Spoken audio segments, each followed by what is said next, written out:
Hello everybody and welcome back to my channel. In this video we're talking about the unsolved case of Natalee Holloway, who was actually quite young when she passed away in 2005. So let's jump right into today's video. Remember to hit the subscribe button, hit the like button, and then turn on all notifications so you don't miss a video when I upload. Natalee Holloway was the first of two children born to Dave and Elizabeth Holloway in Memphis, Tennessee.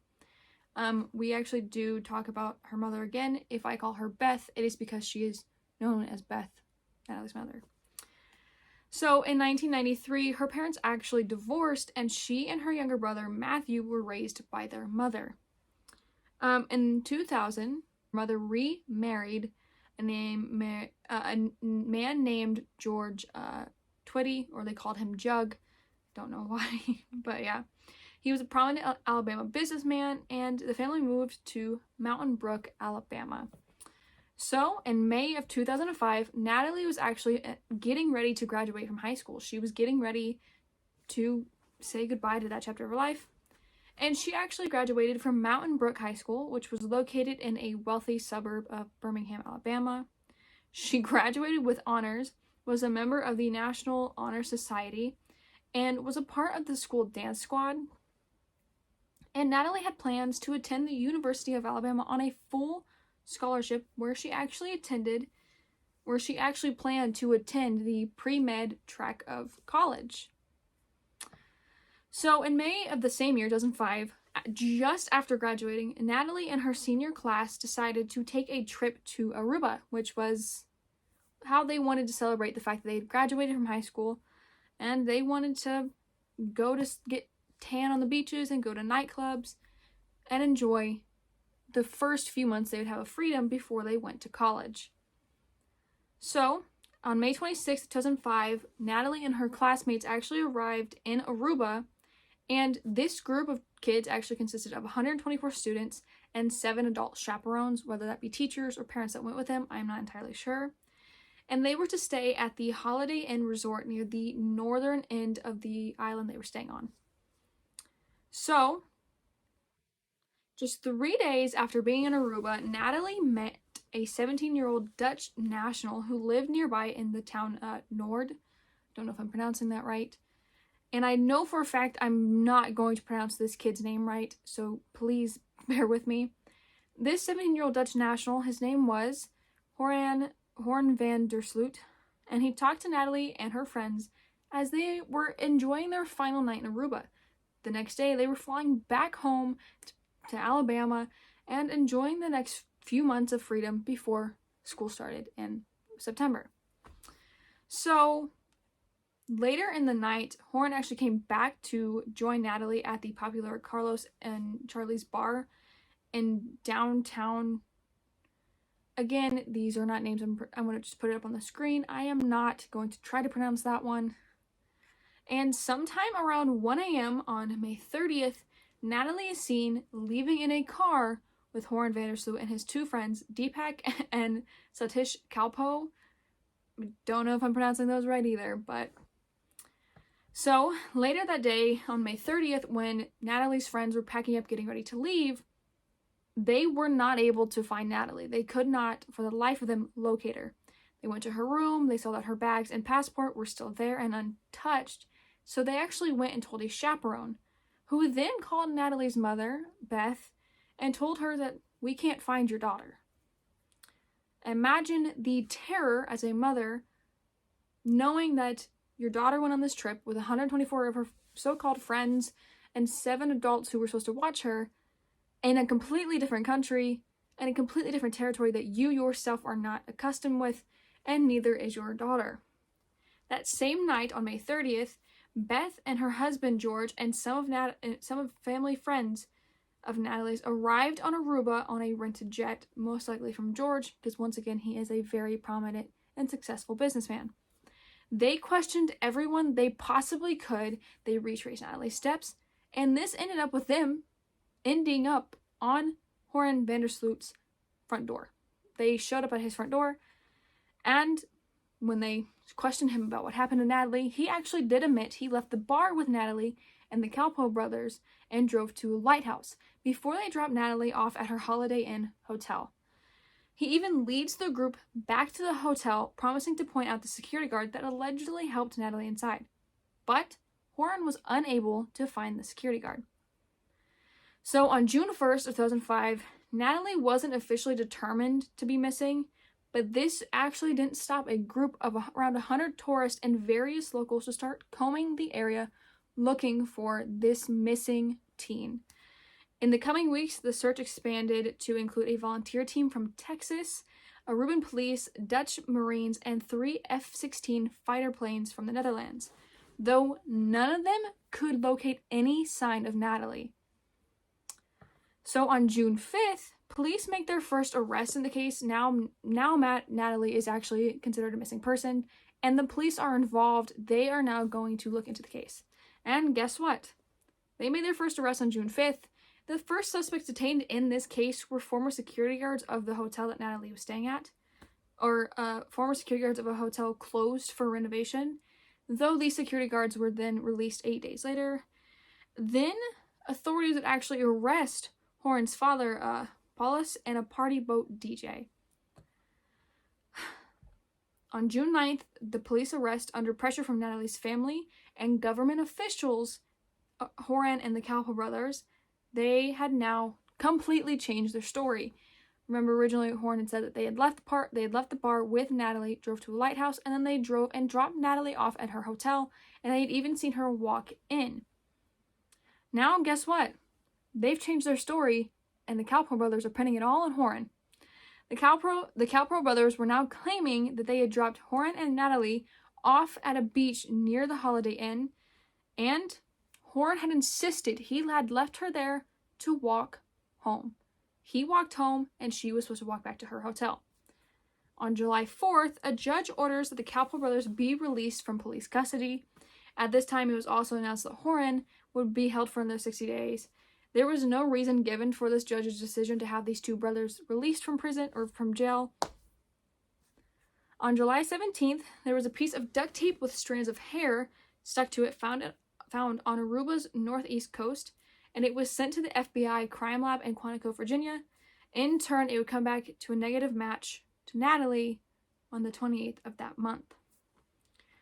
2 days before the test results came back on the hair, on July 26th, the police received a tip from a gardener who claims to have seen Horan and the two brothers digging next to a nearby Marriott hotel. Authorities start to drain the pond across from the Marriott, and they actually abandoned these efforts just 4 days later, having no signs of Natalee. 2 months later, on September 3rd of 2005, this was a couple months after the case really started to amp up and they were arresting people. The Kalpa brothers were re-arrested, and then a week later were re-released along with Horan. They were released with the condition that they remain available to police. That means that you can't leave the country. You stay here in case we find evidence to pin against you. The lead officer at this time states, the investigation continues and the case of Natalee Holloway had not concluded with these releases. Basically, he was stating that these 3 men being released had no impact on whether or not Natalee Holloway's case was going to stop. On February 16th of 2006, about 4 or 5 months after they were re-released and re-arrested, and re-released, Horan and his father were served civil lawsuits in New York City. The suit, which was filed with the Supreme Court of the state of New York, accuses Horan of malicious, wanton, and willful disregard of the rights, safety, and well-being of Natalee. This also claimed that his father enabled his son's predatory behavior, but this lawsuit was actually dismissed on August 3rd of the same year, with the judge determining that the local taxpayers would only have an minimal interest in the case, like seeing it through, because it did not happen in New York, it happened in Aruba. So go back to the beginning of 2006, March 1st through the 3rd of 2006, Horan gave his side of the story to Fox News, and his lengthy interview with Greta Van Susteren that airs over the course of 3 nights, the 1st, 2nd, and 3rd of March, Horan recounts the details of his time with Natalee, from drinking with her at the bar to leaving her behind on the beach, and he actually addresses some of the unusual elements to his story, such as why his shoes went missing that night. On December 17th of 2006, Natalee's parents decided to take legal action against the Cowper brothers. Beth and Dave, who is Natalee's biological father, made a wrongful death lawsuit against the brothers in Los Angeles Supreme Court. However, very similar to the first one that they did against Horan and his father, the lawsuit actually proved to be useless, considering that the case did not take place in Los Angeles. And the judge dismissed the case because of lack of jurisdiction on June 1st of 2007. Later, in 2007, Horan and the Cowper brothers are arrested once again. They are all three arrested. Horan was actually apprehended in the Netherlands, where he was attending college, while the Cowper brothers were being held in Aruba after the emergence of what is described as new incriminating evidence. However, the evidence actually failed to move this case forward, and the three men were released for a third time on December 7th. On December 30th of 2007, divers decided to investigate a fish trap off the coast of Aruba. These efforts would come up with pictures of what looked like a human skull.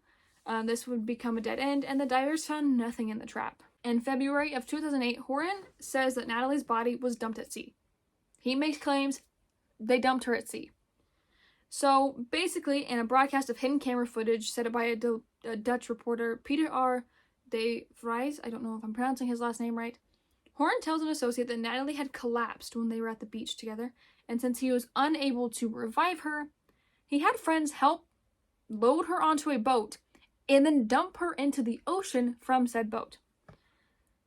Horan was actually made aware that what he confessed was recorded, and then right after it was aired, Horan actually insisted he was lying at the time. So almost 5 years after Natalee's disappearance in 2005, in March of 2010, Horan Vandersloot emailed her mother's lawyer, John Q. Kelly, and he offered to reveal the location of Natalee's body in exchange for $25,000 up front, and then another $225,000 to come after that he told this information. John Kelly actually agreed to this and then relayed all the information he'd gotten from Horan right to the FBI. And on May 10th, 2 months later, that was me. In 2010,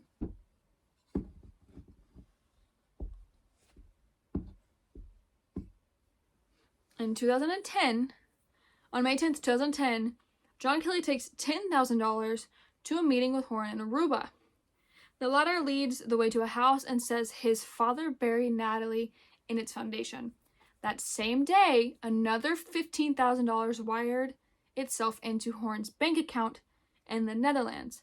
Horan later admitted to John that he had been lying once again and traveled to Peru to take part in a poker tournament with the money he had taken from Natalee's parents. So, ironic enough, just 20 days later, after receiving $25,000 from Natalee's parents, on May 30th of 2010, Horan killed a young lady in Peru. So, ironic enough, 30 days after the disappearance, or 5 years after the disappearance of Natalee, Horan killed 21-year-old Stephanie Flores Ramirez in his hotel room in Lima, Peru. Her body was not immediately found. However, considering that Horan had left instructions that forbade hotel staff from entering his room, they went into his room and found her in his room deceased. On June 30th, Horan Vandersloot was arrested in Chile. He had actually changed his appearance. He had cut and dyed his hair red. He was found in a taxi near the coastal city of Vina del Mar, I don't know if I'm pronouncing that right, in Chile. He was then taken back to Lima and held in a high-security Castro prison. And on June 27th, 2010, Horan is indicted in the U.S. for wire fraud and extortion. The indictment stemmed from the federal investigation that followed Horan's attempt to acquire $250,000 from Natalee's mother. When asked why he wasn't arrested after wire payment and before he had the chance to kill Stephanie, authorities said there wasn't sufficient evidence to do so. So, on January 11th, 2012, Horan Vandersloot pleads guilty to the murder of Stephanie. In his trial, he said, "I wanted from the first moment to confess sincerely. I am truly sorry for this act. I feel very bad. The defense blamed his actions on the extreme psychological trauma that he had suffered from the long-running case of Natalee. So, the next day after Horn was actually, he pled guilty and he was put in prison, Natalee Holloway was officially declared dead. 7 years after her untimely death and disappearance, or what we're assuming her death. And this was at the wishes of her father. Her father was actually the one who went and declared his daughter dead. Her mother did not want Natalee to be declared dead, but against her mother's wishes is that Natalee is formally declared dead by an Alabama judge. Her mother's lawyer said Beth's position is she has no proof or indication that Natalee is still alive, but absent of any proof or indication that she is dead, she always wants to hang on to that slight slimmer of hope. On January 13th, 2012, Horn Vandersloot was actually sentenced to a 28 years sentence in prison for the murder of Stephanie, and 2 days later, after his guilty plea, Horn is also ordered to pay $75,000 in reparations to Stephanie's family. So, while Natalee's family remains very hopeful that Horn actually will face additional punishment in the U.S. for the extortion charges, that wouldn't happen for another quarter of a century, is what they found out. Basically, Horn will actually not be extradited to the United States for another 25 years because he has to serve most of his sentence before that can even happen and then come to America and be charged. We don't exactly know what happened to Natalee that night. All we know is she was seen getting into a car with Horn at 1 a.m. with the Capel brothers, and Natalee was never seen from or heard from again.